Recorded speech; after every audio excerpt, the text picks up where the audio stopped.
Johnny, Don, what's up, man? how you doing, brother? I'm great, man. How you doing? I'm doing really good. Really Good, good, good. good. Glad to hear it. You and yours are well, huh? Absolutely. How about you? Yeah, same. It's been really freaking crazy ride, but everything's good, thank God. It really has, man. It has. It's been nuts. John, where are you at, bro? I'm in Pittsburgh. In Pittsburgh. Okay. Yeah, yeah. Did you did you cry when your guys lost the hockey team? You know what, Johnny? I seem to cry a lot anymore, man. These guys make the playoffs and then they then they kill us. Jesus. It's crazy. I know. I know. Oh my God. Yeah, obviously I'm a huge New York fan. I'm a Rangers fan. Awesome. And yeah, and it's just been a brutal year. So now I have to go Islanders. Now I have to stick to my New York roots. You got to But the switch over. Penguins, man, that was those were some brutal games, man. I don't Brutal. know what's up with those guys. I mean, they do it all the time too. They make the playoffs and then they can't play defense. They just totally forget. It shuts Yeah. down every single How year. did how did I know you were a hockey guy? I mean, I just took a shot at it. I'm a football guy, actually. Oh, are you really? Oh Okay. yeah, oh yeah. So How Eric about Gaedrick, well, I'm a uh, Steeler fan, but how about you a Giants fan? yeah, I'm a Giants fan. Awesome. Yeah, That's my second favorite team.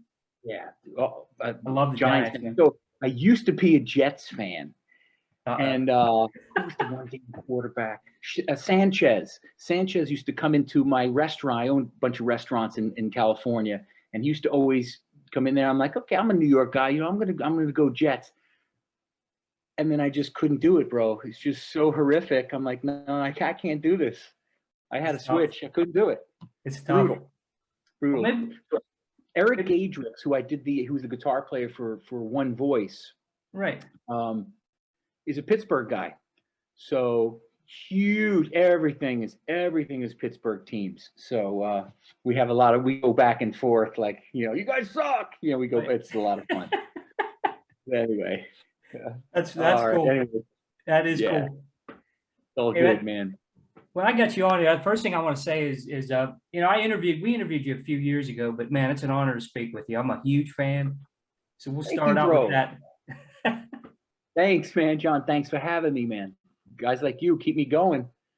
Otherwise, what's funny, bro? Yeah. So now I'm doing this shit since I'm 11. So this is 35, 38, 40 freaking year, whatever. I don't even want to do the math. Right. And still to this day, I love this business and I love making music, and I still get nervous. Like, so John Freeman said, I'm going to send you an interview schedule for tomorrow, and you got an interview schedule for Thursday. I got an interview schedule for. I mean, I am busier than a one-leg kickboxer, bro. If you could Right. get that. Right. And nothing came in my inbox. I'm going, does anyone want to talk to me? What happened? Shit. I still get nervous. And then all of a sudden, like, okay, it's all good. People still want to talk to me. Whew. But anyway, thanks for saying that, man. I appreciate it. I work pretty hard at this, and I take it really seriously, and I'm really grateful to be able to have this long career. It really does, and it shows in the performance. I mean, with the new record, honestly, it was funny because John Freeman sent me the tracks, and I just got him with the interview invite, and it was like 7 minutes in. I sent it in. I said, I got to interview Johnny, definitely. So I Oh, sent it thank you, in. bro. I didn't get a response until like What? later in the evening. I was like, oh man, I missed it. But I listened to the tracks for the last 2 days, and man, this record is fantastic. It really is excellent stuff. It's one of my favorites. Are we recording? Yeah, we're recording. Yeah. Cool. Oh yeah. Yeah, it's one of my favorites, honestly. I mean, Double Eclipse, of course, epic first record with Neil Sean and everybody. I mean, there's no denying that record. But this one, I'm telling you, like I went for a run this morning, and I never listen to my own music. I just think that's kind of weird. I can't get this album out of my head Right. for a number of reasons. I love the production. I love the freedom in the music. Like, we really let Marco just play drums, just play, do what you would do, and really just used the musicians had complete freedom to be them, and the result is just incredible. I think. I mean, I just love it. There's uh, a lot of thought lyrically went into it, John. It was not just like, oh, let's just make this rock song. I mean, there's so what happened with Heart, Mind, and Soul. Do you mind if I elaborate? Is it okay? Absolutely. Absolutely. Okay, I'm never short on words, bro.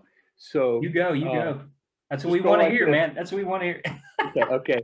So just go like that, like whatever. All right. So we obviously all went through this COVID time, which was just insanity, and for a lot of people, I mean, it was destructive. It was horrific, loss of life, et cetera, et cetera, et cetera. Right. For me, I was home, and I'm not used to being home a lot. I tour a lot, and for me, it was like a reset button.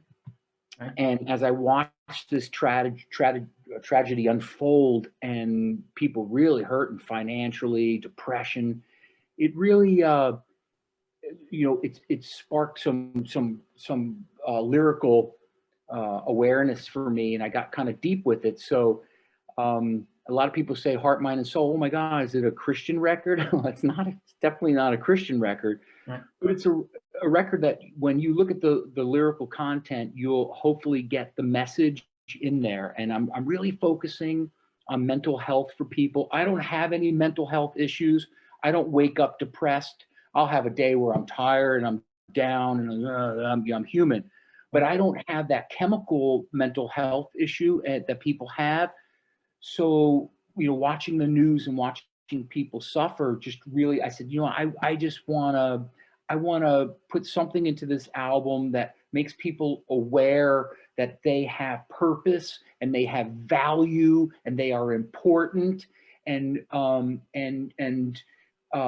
tell you what happened. So over the holidays, this fan reached out and said, I'm going to kill myself. I was going to kill myself. And then I listened to one of your songs, and John, this has happened to me before, and the person didn't kill themselves, and I was like, wow, that's really cool. But this time something hit me and I went, wait a minute. I have, as an artist, I don't just write songs. For me, other artists can think the way they want to think. I feel like I've got a responsibility when I write a song. To me, it's a responsibility. Yeah, it could be just a cheesy rock song, but when you want to get really lyrically deep, you've got a responsibility to the listener. And the purpose of Heart, Mind, and Soul for me was to just kind of reach out and let the listeners know that they have value and purpose. And some of these songs, if you read into them, say, just that. There's songs like Heavenly. Heavenly's not about God. If you believe in God, like I do, but if you believe in God, great. If you don't, heavenly is whatever is heavenly to you. Whether it's just taking a walk down the street, riding your bike, doing some fishing, whatever it is, and being humble to knowing that that exists for you. So anyway, man, I can get all kind of eccentric, weird, creative, deep, but Heart, Mind, and Soul, it hit me. I said, my God, wait a minute. The H in heart is like a ladder. It looks like a ladder, the H, and we climb it. The right. M is, in mine, is the peaks and the valleys of our lives. That's the M. And the S in soul is basically the road that we travel based on what our heart and mind have us do. So it's this whole kind of weird concept that came into my head, and we wrote it fast, and I love it. Did I say I love it? Yeah, I love it. Absolutely. Yeah. That is that's really cool to hear an artist say, something like that, because really, I mean, it's an art form. There's no doubt about that. But like you said, Johnny, it's a way to connect with people, and I definitely hear that in your music. I mean, it's a good positive vibe. You know what I mean? Yeah. When you listen to it, it's like, man, this guy really has something to say. The songs are always tight, but they're always, a good positive vibe to them. Like I said, that's great to experience. Yeah, I mean, bro, that's just the way I write. Other artists have their things where they're and that's and like you said, that's their art, and I listen to it and I can appreciate it. For me, I just do it a little differently. It's because I just feel totally responsible for the song, and I want to have an impact on people's lives. That's just what's important to me. I love when people say, "Hey, man, that song changed my life. That song makes me feel like this. That song saved my marriage. That song saved my life." I mean, man, what better reward than that? And so for me, I take it really seriously. So when COVID happened, we had that downtime. That was time for me to hit the reset button. I think the whole world got to you know, when the vacuum cleaner sucks up the carpet and it shuts off and you got to Oh press the yeah. button to reset it, you overload it. Oh yeah. Bro, that shit just happened to our entire world, man. It's Oh like, yeah. Yep. and we all had to hit the reset button. And for a lot of us, it was a time of reflecting, like, holy shit, this really happened. And what really is our lives? You know, what really is the purpose? What are we doing? What is the value? What's the purpose? So anyway, it was cool to be home. Not COVID wasn't cool, but it was cool to be home and be able to be, you know, sort of secluded, because I had to be. We all had to be, Right. and work like that. So yeah, man. There's another song on the album I love, and people say, oh, it's called "We Belong." I don't know if you heard that song, but Oh towards yeah. the end of the Oh yeah. album. And "We Belong," people say, oh, it's so nice. It's about a relationship. No, it's not at all, bro. "We Belong" is about a relationship between song and man. And that relationship is like, that's forever. Or you could have a failed Right. marriage, you could have a failed boyfriend, girlfriend, whatever relationship. The song you live with, these songs from your memory, from your past, from your childhood, they are yours. That is your relationship to never be broken, Absolutely. ever. And so "We Belong" is about that relationship, you know. And people say, wow, Johnny, music, it's it's in your blood. I go, no, it is my blood. It's not in my blood. It is my blood. So anyway, I'm going to keep making this freaking music until you guys tell me to stop. When You're I never can't gonna sing get that. anymore, please, John, tell me. When I can't sing anymore, just say, John, you suck. Time to stop. And I'll stop. You know what's crazy? I mean, you're never gonna hear that come from me, believe me. You make Oh, it thank you, brother. until you can't do it anymore. Trust Thank you, me. brother. You All right, know, thank you. what I wanted to ask you is me personally, I always thought you were an awesome vocalist. I mean, I put you up to really like legend status right now, up with Oh, some of the shit. best, and that's the truth. Bro, I'll send you a check. Where do I write that for you? Yeah. Thank you, man. Really, That's I mean, awesome. I know when That I actually see embarrassed me, bro. your name Thank on you. anything, and I know what I'm going to get. It's fantastic. Now, you know, like I said, you've reached that status, but when you deliver like an aggressive style, and there's a melodic style as well. But what are some of the key elements, to a Johnny Gioeli song? I mean, what's the things that you look for to say, man, this is really in my wheelhouse? So that's a really freaking great question, bro. I get offers on a daily basis, like, hey, would you sing on my song? I wrote this, that, and the other. And if I can't bring value to that song, by way of doing what I do in the voice to make that song elevate or do what it's, meant to do, I don't take it. I don't care if you offer me $1 million a song. I don't take it. Right. For me, using my voice, which is obviously an instrument, my goal is always to take the song to a different level by way of emotion and power. So I want people to hear that I'm really Right. in it. Like, she threw me rhythm. I mean, I want them to feel it as I'm singing it. So that's always my goal when creating the tune and singing it. I hope that the fans can really. Sometimes production can kind of cloud things up, but if you Right. just like listen and focus on what I'm singing, hopefully you hear every breath. So remember, I'm an old school guy, man. So all these computers and shit.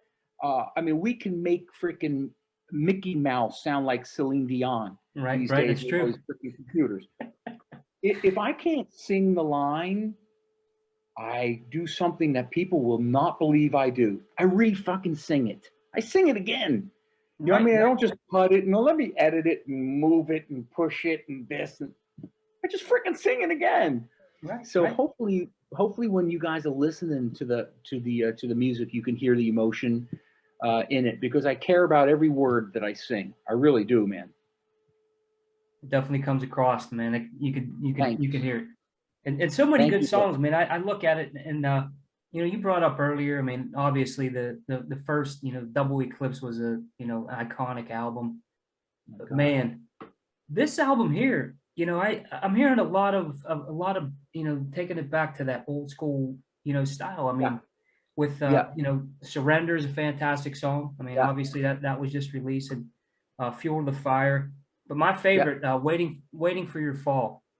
Really Really love the song. I mean, you know, awesome. it is a great That song. was my run home song today. Oh yeah, Waiting for you, fall. And I'm like, no, no, no, I'm not. I'm going. So it's a yeah, great that's a song. cool tune. It really The is. drum work is phenomenal in that song. It's just a good, powerful, yeah, and so true, man. Everyone's always waiting. I mean, God, it's so frustrating how many, people are just so selfish and worried about their own thing, and Yeah. it's just, I don't know. When I was a kid, man, we were happy if the neighbor hit the lottery. I mean, we were happy. We were like, oh shit, man, I can't believe that guy. Right. We were just happy for people. And today it's like, why can't I have that? Well, You're right. I don't know, man. And so that song is about that. It's about, you know, kicking ass, but there's always someone waiting for you to freaking to fall. And but it's a good tune, man. It's gonna work great live too. You know, it's a shame that people think like that too. I mean, you know, like you said, we grew up and people were happy, people were friends, Yeah. people don't even say hello to each other anymore, and it's really a shame. It's bizarre. It's funny because I have a 17-year-old son, and he's been driving for a year now. But when he had his permit when he was 15, he waved to everyone. I'm like, you don't have to wave to everyone. But he would get so pissed off because he'd be driving, there's someone walking, and he'd wave, but they wouldn't wave back. He'd be like, okay. He'd get mad, like, Dad.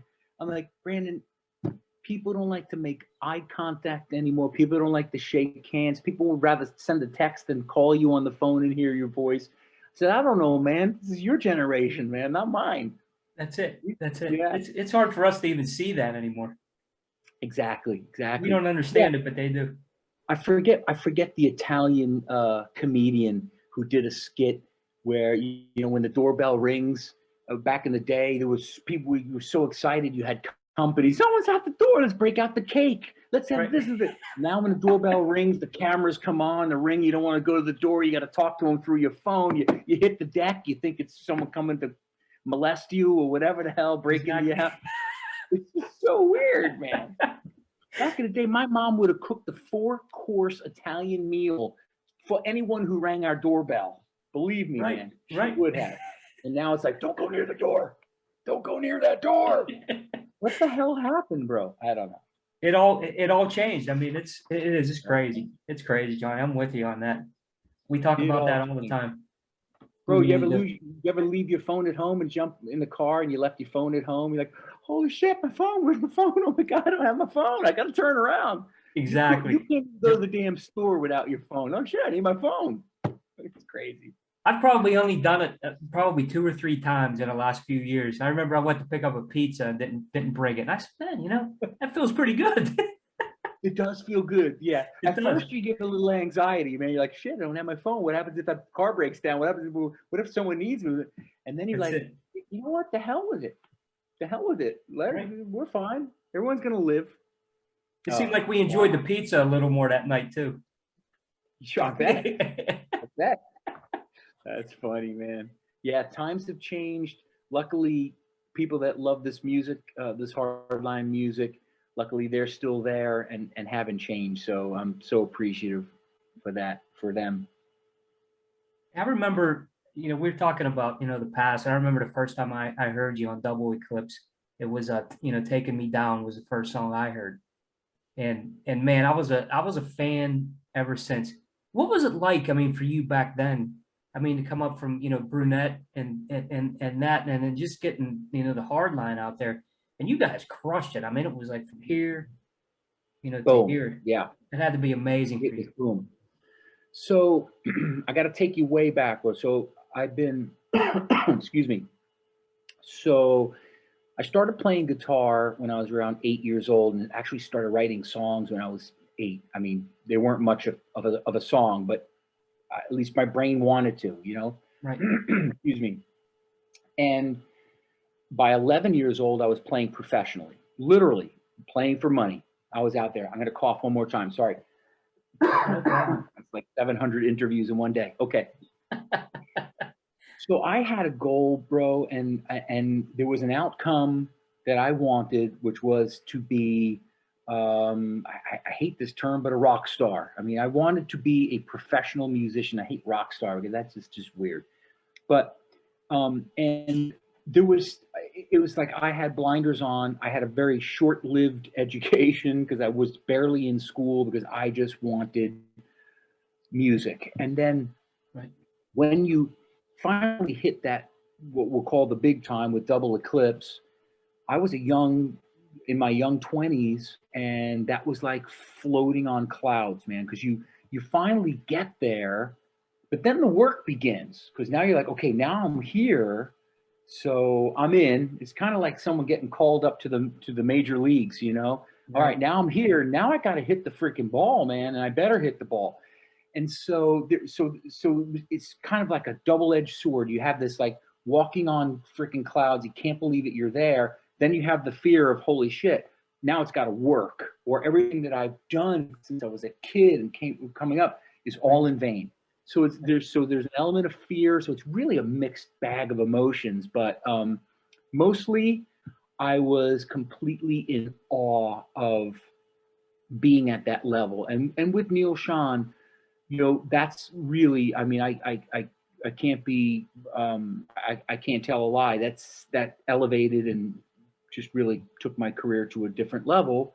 Right. And I learned a lot about the business and, and production and how things work and professional touring. And it was just, oh my God, it was a massive education. And I made a lot of mistakes back then. I was a kid.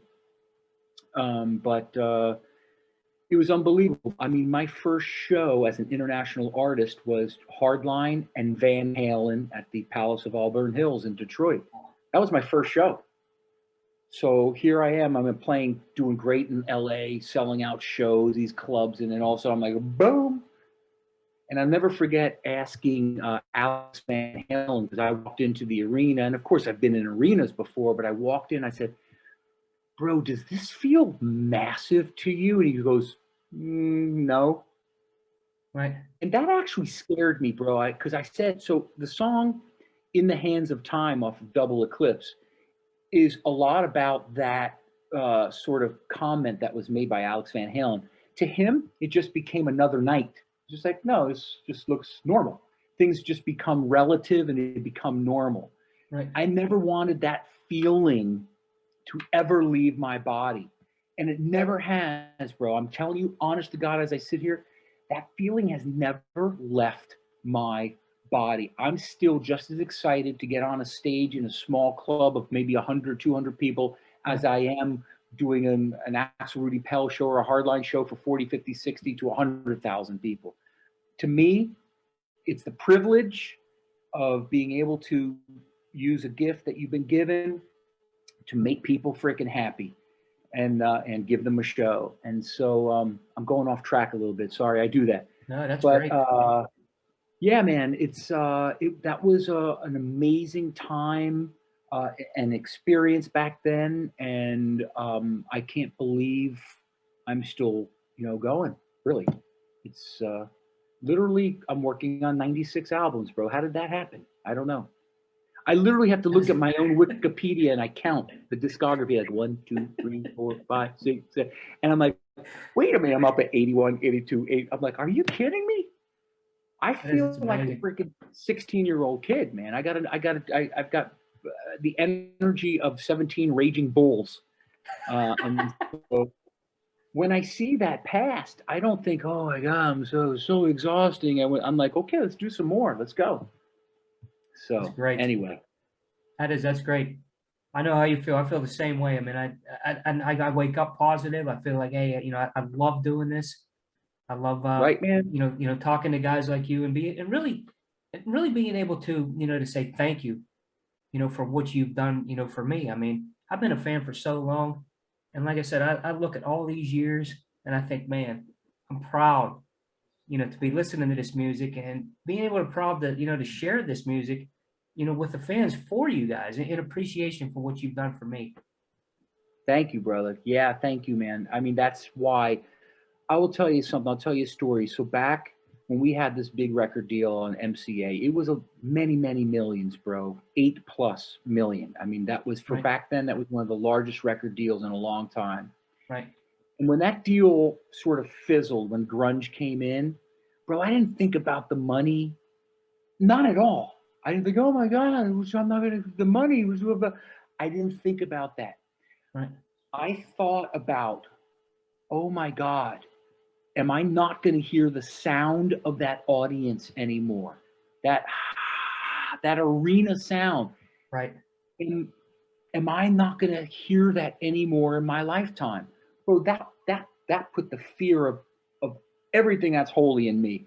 I freaked me out. And after that, I'm telling you, I needed therapy, bro. I needed some downtime. I didn't need real therapy, but I needed time to Right. just Right. kind of understand what was going on with music changing and what am I going to do? How am I going to get back? How am I going to, I want to play. I want to be on that stage. So, um, yeah, man. I mean, I know exactly how you feel, and I appreciate what you're saying, and thank you. Because really, I say this at every live show. I say it at every interview, and to people like, okay, yeah, Johnny, we heard it before. But without you, your listeners, your readers, I'm nothing. What the hell am I? I'm just like a voice. There's a lot of great voices out there, man. Have you seen American Idol? There's some amazing voices, Right. amazing. Right. So without the support, without the fans, without the community, I'm just I would just be another voice out there, you know. So every day I wake up, I am a grateful human being, and I remind myself every single day that I am so lucky to be able to continue to make music. So after this interview, I'm retiring. No, I'm kidding. I'm kidding. I'm Please kidding. don't. No, I Please won't. I don't. won't, bro. I won't. I won't, man. you know, we look back, on your, on your career and all the albums that you've done and the appearances you made on there. What do you think's your favorite album based on how you felt your performance was? Oh wow. Shoot, man, that's too good of a question. Too crazy one, huh? Oh man, no, it's a good one. It's a good one. So I think there isn't one particular album, but I know there are, you know, segments of different albums. Like take like Axel Rudi Pell, Oceans of Time. That song, Oceans of Time, Right. I see you turning. Sometimes I listen to that and go, shit, how did I do that?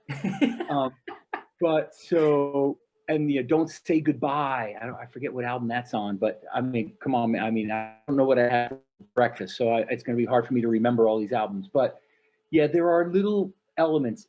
Double Eclipse, In the Hands of Time, by far one of my most favorite songs. Right. Doing the remake of Queen's Who Wants to Live Forever on the last Life album, Hardline Life. Right. That one I thought was a good performance, but I'm never satisfied, bro. I'm one of those. Like even I'm listening to the new Hardline, Heart, Mind, and Soul, which comes out early July. People, Yeah. I still hear things. I go, shit. I could have delivered that line stronger. I could have put more breath into that one. I'm never fully satisfied. So I don't have one particular album where I go, I killed it on that album. I always think that all the albums I could have done better. It's just the way it is.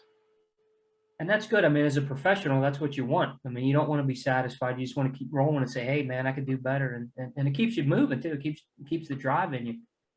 Yeah, yeah. I'm always trying to, sort of vocally outdo the last thing, but keep it all real.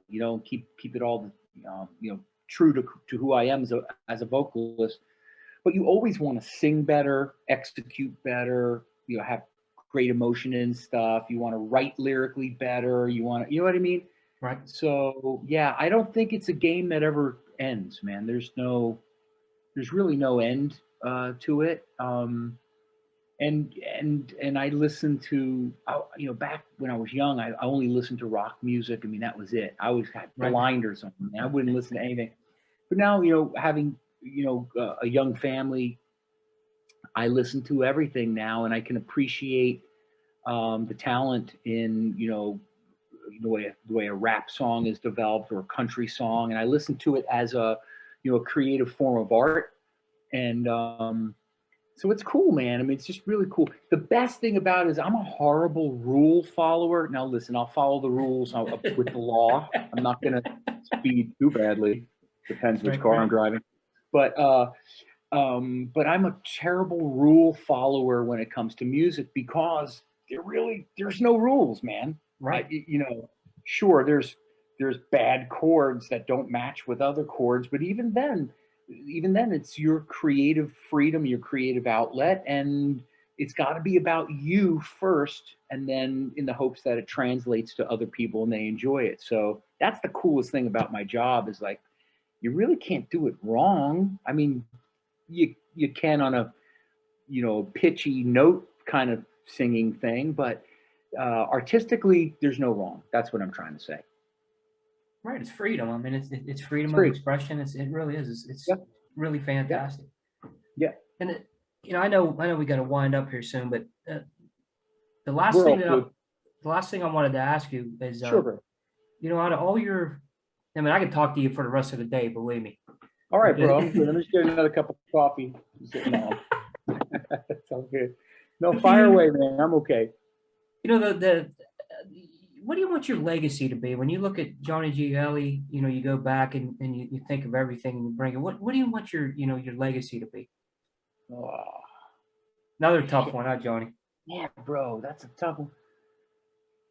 I, mm, I well, so my legacy, shit. I would never really think of myself that way, but if I were to, I would love for people to say that was a good guy, and he made a difference in music.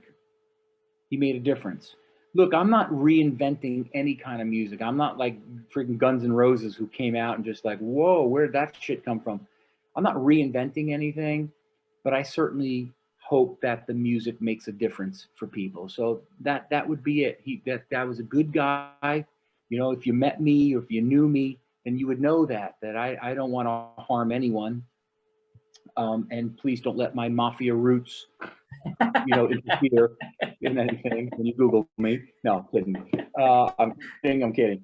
But so yeah, that's it, man. That's the legacy. He's a good guy, fair guy, and made a difference in music. And then all the other stuff, like how awesome of a singer he was. No, I'm kidding. I'm kidding. I'm kidding. I No, think that's that, it. man. I think Oh, everybody thank thinks you, that. bro. For me, it's just man. I love people.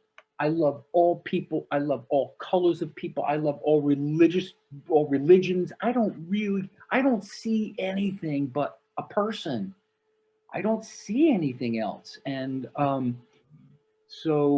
yeah. So when you love people, you want to make sure that I'm just saying the legacy is I hope people really feel that I really do. So that's it.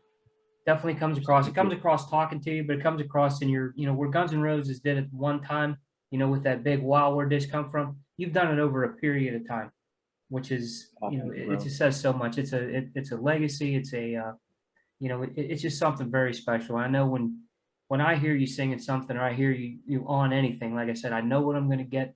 It's going to be fantastic. So I think that's a fantastic legacy. Thank you, bro. I appreciate it. I mean, I'm really trying to. This is like my after 95 records, guys. Yeah, 95. What do we call them now? Digital files. I don't know what the hell we call them. A little bit of But everything, yeah. yeah, right. I just wanna. It's sort of like my giving back time. You know, people say, "Okay, now that I have so much money, I want to start giving back."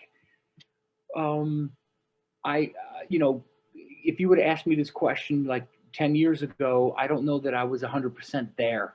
And so you call that maybe the aging process, and you start reflecting on your life as you get older and stuff like that. And you want to make a difference, man. And you want to leave people with something. And so for me, it's like I'm way into the giving back. And I'm going to tell you, John, I work with artists that sometimes they don't want to get on the stage. They're like, oh, I'm tired.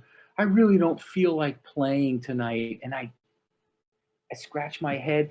Bro, I can't tell you once in my career that I ever said, I don't feel like playing tonight. It just, the synapse doesn't fire in my brain. It just doesn't even come in because the people are there. They paid for a show. They want to be taken away from what their daily life for that moment and live that music that they grew up on, or they have that they're attached to, or whatever it is. And man, you have to respect that. So believe me, there are artists out there like that are just kind of going through the motions. I'm not going through the motions. If I can pack this book with my 2-year at a time calendar, if I can pack it, I'm going to pack it. I'm just going to do it. So it's all about balance for me. I got a balance for the family, balance for the work, balance for the fans, everything's balance. So I told you I have no problems talking. So. No, I think it's great, man. It's great talking with you. And July 9th, the album releases, and I'm really excited about it, man. I can't wait to get my hands on a CD and get to open it up and take a look at it. It's not like the digital experience, whatever you want to say, Right. We got some cool vinyl coming out too, and the albums are completely clear. So they're like see-through. So they're cool. So I'm excited. They're headed this way too from overseas to my house, and I can't wait to see them too. I got to get them up on the wall. I've got some platinum records over here and nice. All kinds of cool stuff. Yeah, fun stuff. Thank you, man. I appreciate you immensely. Thanks for talking with me about this stuff. It's great, when we have this bond in music together. It's killer.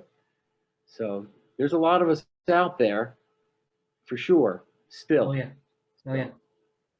So I want to say thank you, Johnny. I mean, thank you for everything that you've done as far as music. To how you've touched, fans like me, and the greatness that you continue to bring out, for the fans and for the people.